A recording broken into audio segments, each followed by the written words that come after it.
week. Dalton, we were at the game for Penn State against Ohio State. They suffered a heartbreaking loss. It was predictable, but it was heartbreaking at the same time against Ohio State. 20-13 final score. It's the 8th straight loss for Penn State against Ohio State, and 2nd straight where it scored fewer than 14 points against Ohio State as well. So in past years, the loss to Ohio State would have all but killed Penn State's season and hopes of making a 4-team college football playoff. And we were on the field at the end of the game, looking at the student section and the fans and talking to people after the game and looking at the players as well.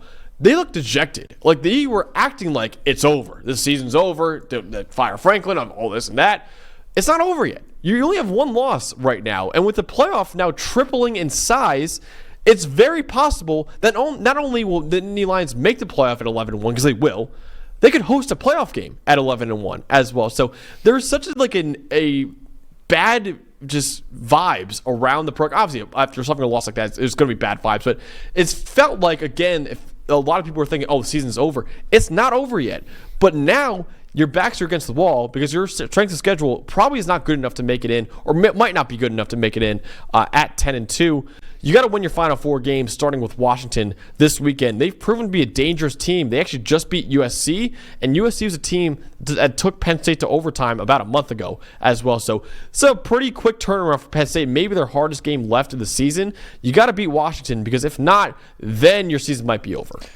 This is a game where a team finds out the character of what it has, right? This is a game. They're coming back for another big home game. It's at night. They can't. You don't want to come out flat. And Penn State does have a habit of coming out flat early in games. And I'll tell you right now, look, this Washington team, they're the most talented team in the country. No. They're the best team in the country. No. But Jedd Fisch has these guys prepared. They come in with a plan, and they execute as best they can. There's some days where it doesn't work, and they get beat. I think about, Iowa dominated them because, Iowa's just a bad matchup for them, right? Washington comes out, they have good players, they play hard every single week, and they're going to come out here knowing everything that you just said, looking to ruin Penn State's season, because a second loss, I think, would ruin their season. It's a very weak 10-2 that they would have, yes, especially with a loss to a team like Washington, who's going to finish with 6 or 7 wins, or one of these other teams on their schedule. Penn State, you're right. There's losses, like no loss feels good. On the field when you lose a game and it's rough and it doesn't feel. Losing always sucks, but that felt like something extra. You're right. And they get this week to turn it around. Like you mentioned, 12-team playoff. One loss doesn't kill your season. I think that's part of the gift of the 12-team playoff that we have. But Penn State is in that ultimate spot right now of like, look, you can either pick yourself back up and come out and play well in front of the electric home crowd at night, the whiteout, or you can sink. And there are teams that would sink in this situation. So we're only going to find out the hard way, but I think this game is very important, not only for the sake of the playoff race, but to find out just the character of what Penn State has as a football team. I can't underscore how dejected the team was. I think it was bad. It was bad. And one of the most telltale signs was, at Penn State, just for people behind the curtain, Penn State is a tradition of the alma maters after the game's over, and every player joins arms, faces the student section, everyone sings it. Well, the student section was chanting Fire Franklin during the alma mater. And there are a lot of Penn State players that went to the locker room before the alma mater, which at Penn State is a huge, huge no-no. So it looked bad, honestly. Now, obviously, it's a brutal loss to Ohio State.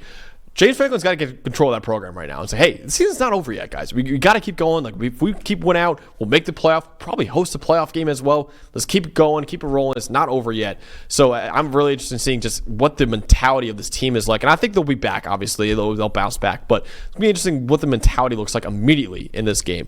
Dolan, for you have the Washington offense. What's the matchup to watch when they have the ball? Okay, so on paper, it would be Washington with kind of a struggling offensive line against Penn State's pass rush, right? Like you talked about with Ohio State against Penn State's pass rush. The thing is, though, Washington has shown they can work around that. It's kind of part of the reason that I thought Will Rogers going there with Jedd Fisch would kind of work-ish, because he's a rhythm passer. He gets rid of the ball quick, and that's what Jedd Fisch wants. We saw it with Noah Fafita last year. We see that's why Fafita's dropped off so much this year. He's out of rhythm. Rogers stays in rhythm. He's got the 7th lowest average time to throw in the Power 5.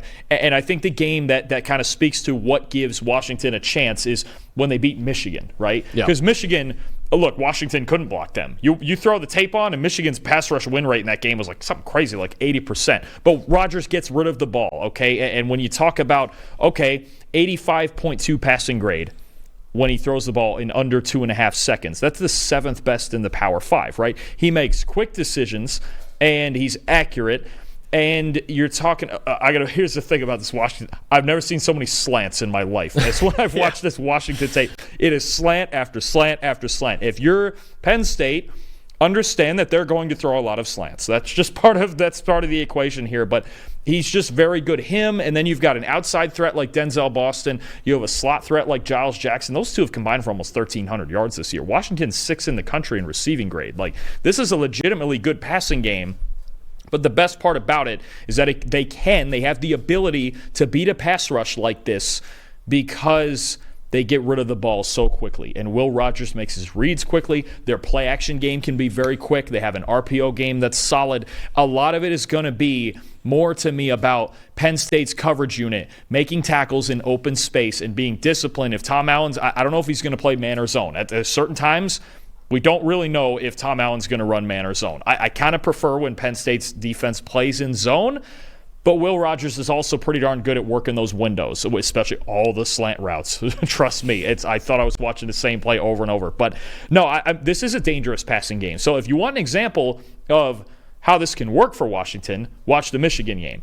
If you want an example of how it doesn't work at all sometimes, go watch the Iowa game and watch Iowa make every single open field tackle, because that plays into what they do. They want you to throw the ball 5 yards and make tackles and not give up explosives, right? So if Penn State, I think it comes down to on their defense more. Look, if you can get Will Rogers into third and long situations, great. You still have to worry about Jonah Coleman on early downs. Don't you? I didn't forget about Jonah Coleman because he's really good too. But I think that's the biggest thing for me is going to be watching Penn State in the open field, their linebackers, all their defensive backs tackling in open space, not allowing yards after the catch. And here and there, you're going to get a go ball on the outside that you have to defend too. I'm not as worried about that. I think Penn State can handle that. It's more to me about those quick throws, especially on the million slant routes that we're going to see, and if they can make tackles right at the catch point or even break up some passes. Yeah, my match with watching the other side of the ball is Penn State's wide receivers, because that loss against Ohio State really don't expose the biggest problem with Penn State's entire roster. They don't have a lot of talent at wide receiver right now, and the Buckeyes did a great job focusing on that in that game by saying, hey, they have a superstar tight end in Tyler Warren, and they played a lot of too high looks, and they dared Penn State to beat them one-on-one down the sideline. That worked beautifully because Penn State's wideouts in that game combined for 3 catches for 49 yards. And on the season, Penn State's wide receivers have the 53rd best receiving grade in college football. Look at these numbers right here for the receiving grades. Tyler Warren, obviously one of the best tight ends in the country, 90.6. But after that, Harrison Wallace, 75.3. Anthony Ivey, 69.3. Liam Clifford, 67.8. Omari Evans, 67.7. Tyseer Denmark, 63.7. They don't have much at wide receiver right now. And Washington actually has a higher coverage grade than Ohio State this year. Right now they have a 91.6 coverage grade. It's 9th in the country. Ohio State is 10th in the country. Now, am I saying Washington has a better secondary than Ohio State? No, they don't. Ohio State probably has the most talented secondary in college football, I'd probably argue. But it's a very good one. And you got to be careful against them. And also, Dawn, another stat that I found, Washington leads the Power 4 in coverage grade when tight ends are targeted. At 90.6. They did an excellent job of taking away tight ends so far this year, which puts even more pressure on Penn State's wide receivers to succeed. So, like I said, it's not like this is an Ohio State secondary. It's not like it's the dominant, superstar NFL talent literally everywhere in a secondary, but it's still a pretty good one. So I am interested in seeing if Penn State's weapons can perform better this week than it did against Ohio State last week. There are some talented players in the middle of this Washington defense. Look, this is a pretty good team that is going to be prepared to play this game. I think that's the one thing I'm usually very impressed with when I watch Washington is their level of preparation, and that comes from Jed Fish. I think you're absolutely right, and I think that graphic you showed with all of their receiving weapons paints the picture. Tyler Warren's an elite tight end. Yep. Harrison Wallace has had a pretty good season.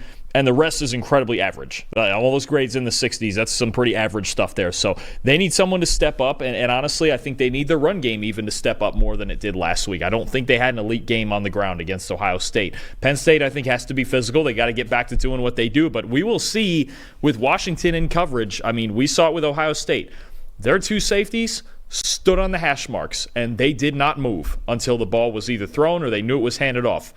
You take away the seams against this Penn State offense, what are Andy Kotelnicki's other answers here, right? That's what I'm most curious about, because there is no question to me that Jed Fish and Steve Belichick and his staff are going to see that and go, you know what, maybe that's something we should try. Definitely. So, Dalton, in the whiteout game, which I know I'm a little biased here, but I will say is the best environment in college football, maybe even sports, will Penn State bounce back with a victory, or will the Nittany Lions lose 2 straight? I think this is a close game. I think Washington's level of coaching and preparation, I think, is going. I think they're going to know what they want to do in this game. And the only thing for me is Washington, even though they do a lot of these things, they do a lot of things right, they don't score a whole lot of points. So I do think this game is in a scoring range that Penn State is going to want. I'm taking Penn State 27-19.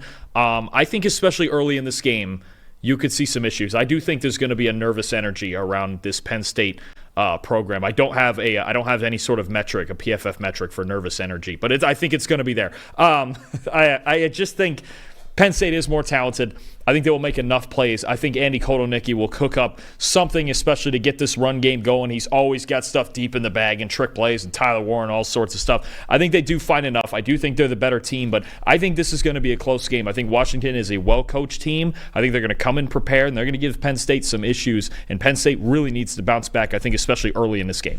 Yeah, I got Penn State winning this one 31-17. I just think the defense is going to excel in this whiteout game and get their season back on track, and I think Penn State offensively will find enough in the run game with Katron Allen and Nicholas Singleton. Drew Aller will do pretty well as well. And like I said, the receiving core has been better this year, and Kotelnicki's done a great job of just drawing it up against the lesser opponents. But against the superstar secondaries like Ohio State, that's where you can't just draw it up against them, right?